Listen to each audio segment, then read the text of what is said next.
So we're going to kick off our next track, which is our browser breakthroughs, sponsored by Crazy Games. And our first talk of this track is with the lovely Edgar with Reddit has games, build, distribute, and monetize on a global platform. Good morning, everyone. Hi. How's everyone doing this morning? Good, yeah, all right. Our coffee hasn't kicked in yet, huh? Okay. Well, thanks everyone for having me. I'm really happy to be up here talking about Reddit, talking about community. And yeah, it's really great for me here because I feel like this is my community as well. Like I've been making games since I was 14 years old and like being part of a community of people that are equally as passionate as I am to bring a little bit of fun, a little bit of joy for people every day. It's really nice to be here and to be in front of you talking a little bit about Reddit and our platform. So we got this question a lot over the past few months. Reddit has games, and yes, Reddit has games. Spent a lot of time talking to lots of developers yesterday at our booth, and it's nice to see that people are welcoming to the idea of playing games on Reddit and publishing games on Reddit. So I wanted to talk to you a little bit about the opportunities of building and distributing your games on Reddit, a brand new HTML5 publishing platform. First of all, let's start with what is Reddit. Well, Reddit is the place where people find their community. They find their niche interests. They find the people that have shared stories and challenges with them, and they find their friends and their communities there. People around the world come together and unite on these niche communities. And it is a platform where lots of gamers and people talking about games are already there. So it doesn't matter what type of game you build, doesn't matter what type of game you're working on. I'm sure there is a community for this type of game or for your specific game on Reddit. We have 116 million daily active users and about 100K active communities where people are every day talking about their best strategies. I'm particularly a member of the Baldur's Gate 3 community lately, and I'm always trying to find the best builds for my wizards. And there are like multiple communities where people are talking about the games every day. And yes, now you can build and publish your game directly on Reddit. You can build your HTML5 game. It's going to be a part of the Reddit platform and be played directly from within a Reddit post. Here's a little breakdown of where you can see games on Reddit. First is your main experience on Reddit, which is the Reddit home feed. You're scrolling past your home feed, you're going to see photos, you're going to see videos, you're going to see text posts, and now you're also going to be seeing games. Posts that have games within them, and you just tap on them, and you start playing immediately. There's also a unique exclusive games feed where it's a Reddit news feed where you're only going to see games being served by you and you can see which games are more interesting to you. And we recently launched, We recently launched the community games drawer, which is on the left side navigation of Reddit where you see all of your tools. There's going to be a featuring slot there where we can feature games and we can have recommended games there for you. This is front and center, and it's getting hundreds of thousands to millions of views every day. And what is Devvit? Very appropriately named. Devvit is the developer platform for Reddit, which gives you all the tools to build, host, and distribute your game on Reddit. Yeah, this is our developer platform. These are some of the examples of the games that have been built on the platform in the past. It is brand new. We can say brand new because we've gone through many different iterations of this platform.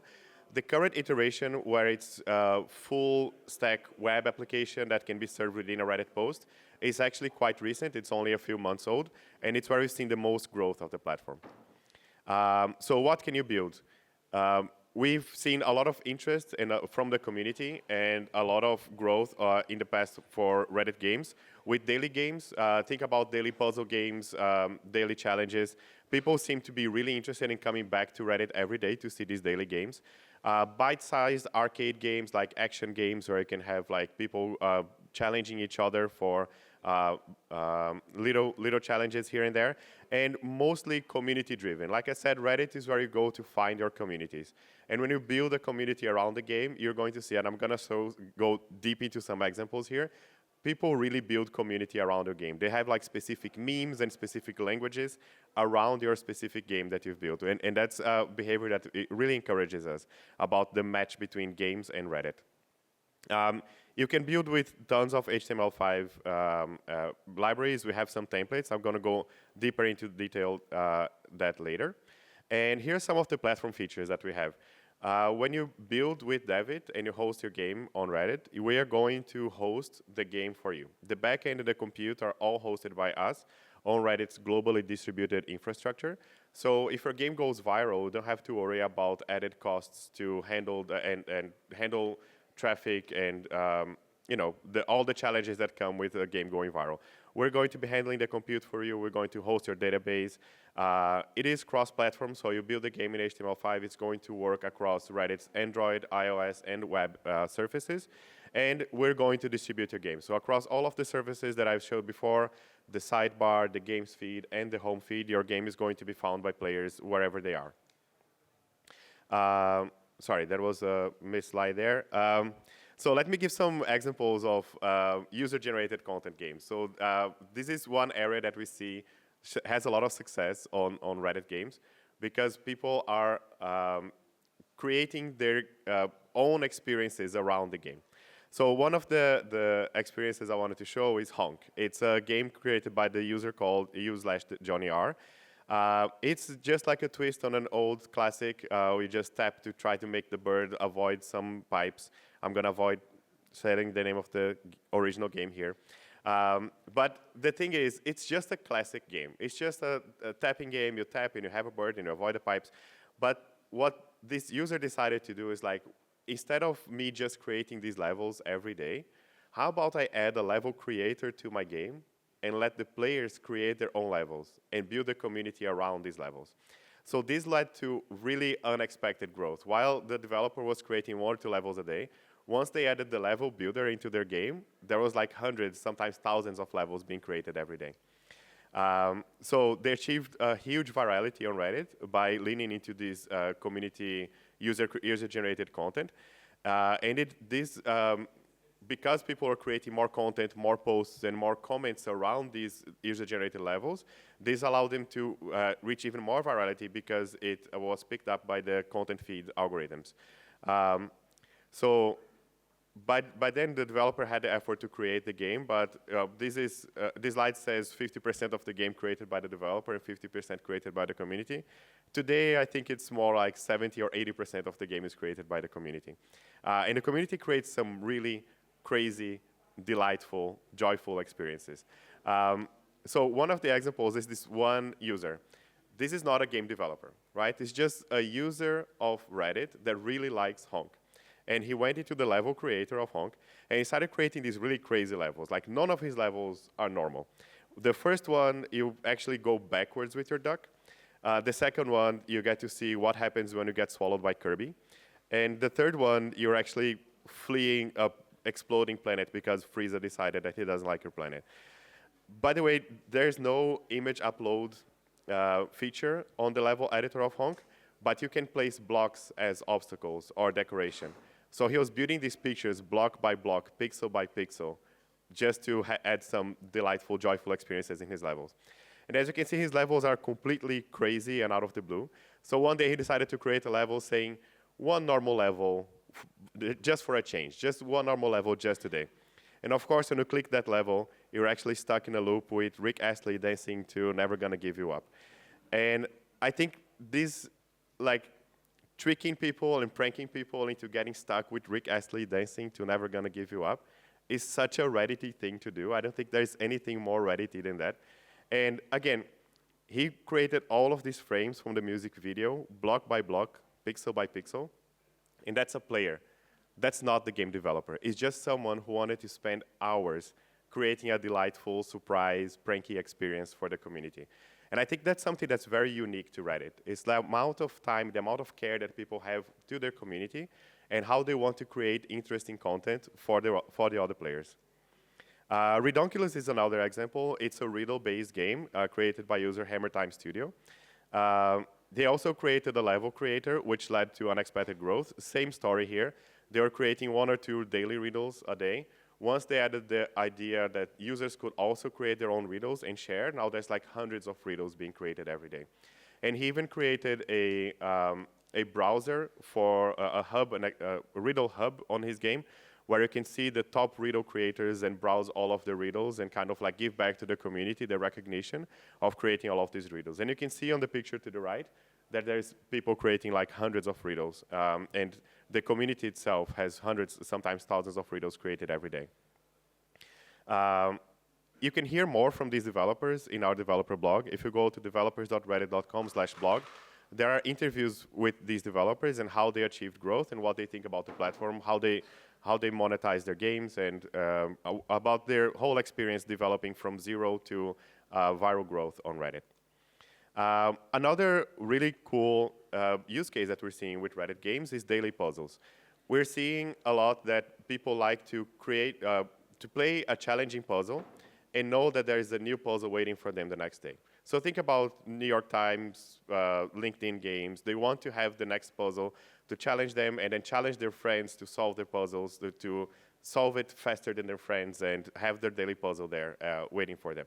So Pocket Grids is another one that was released recently. It's mini daily crosswords, and they really get a lot of benefit from the community from mixing these two use cases. They do have an official daily puzzle every day, but they also created a level creator. So they get a lot of benefit from crossing these two use cases and behaviors on Reddit that lead to a lot of growth. This is Silo, another example. This is actually a first-party game by Reddit where we get to experiment with some of our newer features. Same thing, daily puzzles, developer or players have a daily puzzle waiting for them every day, and they get to challenge each other with creating their puzzles as well. And then we have Quiz Planet by Lotum, who's here with us. Another game that enjoys the benefits of both of these things. There is a daily quiz expecting you, waiting for you every day there. And people can also create their quiz that are specific to the communities that they're part of. Again, these behaviors, we can see that they lead to a lot of growth. And for daily puzzles specifically, we're seeing that this is generating a lot of behaviors that are retentive and interesting for Reddit. So this is something that Reddit is going to be building more towards. We want to make sure that if people are playing a daily puzzle, if you build a daily puzzle and people are interested in your game and they sign up for your game, we want to make sure that by the next time the next puzzle is ready, that it's front and center for them, that they see it and they can challenge their friends and their friends get notifications. So there is a lot more that we can explore that we will explore in 2026 in this direction. So here's how, going back to the distribution, how the games on Reddit are distributed. There is the normal Reddit feed, which we're going to be serving games right together with the best content on Reddit. There's a dedicated games feed, which can be triggered by the Discover More Games section in the left navigation. There's featured games on the left navigation as well. And there's a subreddit called Games on Reddit, where the community is constantly posting the newest and hottest games that are coming out. How do you monetize that? Well, the first thing is we want to invest in our community. We want to invest in people building great games. So we have a creative fund for developers building games on Reddit. This creative fund is very game developer focused. So it is as simple as if you publish your game, it's automatically enrolled into the developer funds. You just focus on building a great game. If the game finds audience and it finds its users, we'll just pay out directly to the developer, proportional to the audience that the game has found. So it's very focused on you just building the best game that you can and then being paid out by the audience that it's found. It's paid directly to the developer, and engagement is all you need. In our developer portal, you'll find a table saying what are the tiers of engagement that your game can unlock and how much you can get by each of the tiers of engagement. In last year, Reddit has paid over $100,000 to developers. Now, I know this doesn't sound like a lot, but over the past 3 months, we've paid over half of this money. So it has been like growing steadily, and we want to just keep growing even further in 2026. In addition to the developer funds, you can also monetize a game with in-app purchases. Here are some examples of games that have in-app purchases enabled. In-app purchases are enabled via Reddit Gold. So Reddit Gold is the platform-wide currency where people can use Reddit Gold to give kudos to each other for like a nice post or a nice comment. Now you can use this Reddit-wide currency to also buy in-game currency or in-game items for your favorite games. Here are two examples from Sword and Supper and Farmers Valley of their implementations for in-app purchases. And I wanted to use my last few minutes to invite you all to try it. If you're a game developer and you're curious about Devvit, just give it a try. If you go to our developer portal, developers.reddit.com, you'll find templates to get your game started with your favorite gaming engine. We have templates for Unity, GameMaker, Phaser, 3JS, Godot, and you can actually bring in whatever HTML5 engine you're most familiar with. So if you go to developers.reddit.com/new, you get straight into the templates page where you can, with one click, start developing your app. Another invitation I would like to leave all of you is to join our hackathon. We have an ongoing game jam right now. It launched last Thursday, and it's going to be going on for the next 3 weeks. We're partnering with GameMaker for a hackathon for creating daily puzzles on Reddit. So there's up to $40,000 in prizes. That's in addition to the developer funds that I mentioned before, where each game is eligible to up to $167,000 in eligible creator fund. This is in addition to that. If you win the hackathon, you're eligible to even more prizes. Try it out. Try building a Devvit game. Try it with game makers so that you're eligible to even more prizes. And after the hackathon, you can still submit your game to publish to be eligible for the Game Creator Fund. So I'd really like to leave this invitation to all of you. And again, say once more, thank you for having me. And we have a few minutes for questions. If Yeah, we've got enough time for like one question. Does anybody have a question? Hello. Thank you for the presentation. Really interesting. How many games do you have right now on Reddit, and which countries? Where is the audience mainly? So how many games do we have right now on Reddit? We have a community with about 5,000 developers. Like I said, this is a fairly new developer platform. We have hundreds of games. I would say games that have crossed through the success barrier of earning the developer funds. I think it's probably in the low hundreds. So it's still not a very competitive platform, which presents a lot of opportunity, especially with other platforms being super saturated with content. And what was the other question? Was the main audience? Yes, and for instance, do we need localization if the game is not in English? So the main audience for Reddit as a whole, as a platform, is in the US. It is a global platform, and it is growing outside and growing globally. The main audience is still right now in the US. I would say localization is nice to have, but not a super important feature right now, because the main audience is still in the US. So even these language games, they are like finding, like, even if it's just in English, it's still fine at the moment. But it's going to change, I think, in the next few years as Reddit grows globally. Brilliant. Thank you very much. Can I get a round of applause, please? Thank you. Okay.